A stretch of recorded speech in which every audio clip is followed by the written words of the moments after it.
Your electric cooperative system is much like this highway. The highway is built to have enough lanes to serve its users during the time of maximum use, typically rush hour. The number of cars this highway can handle during rush hour is its capacity. Your utility system also has a maximum capacity based on its own type of rush hour, that period when the most people are using the most power from the utility at the same time, called peak demand.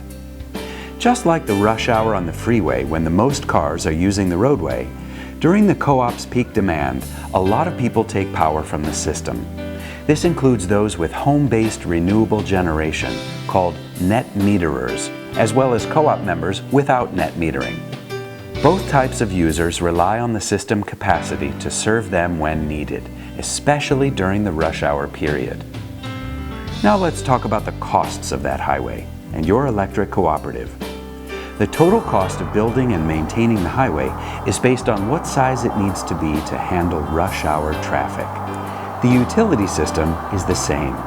The costs are based on the cost of building and maintaining the utility's infrastructure, poles, wires, substations, and other equipment and people to handle the utility's rush hour. The system must be built to serve members when the most power is being used.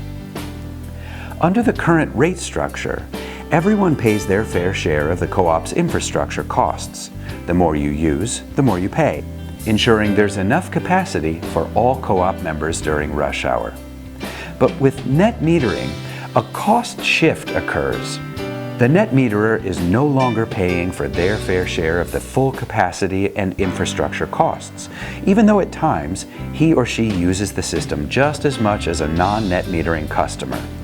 This cost shift doesn't happen when the net meterer is generating. It occurs during rush hour, or the utility's peak demand, when the net meterer is using the utility system for all of their needs, like everyone else, but isn't fully reimbursing the co-op for that use, because current rates let them bypass payment of a sizable portion of those peak demand costs. While most cooperatives have been able to absorb the relatively small cost shift created by a few net meterers, all indications are that the number of net meterers on the system will greatly increase in the near future. Under the current rate structure, this will result in an increase in rates to those who don't install solar panels or wind turbines. The need for capacity and the costs associated with operating the system won't change, but utilities will be forced to shift those costs to those non-net metering members. This is why a change in the net metering policy or the rate structure is needed. Just like this highway, the change will ensure that everyone who's using the utility system during its rush hour will be paying their fair share.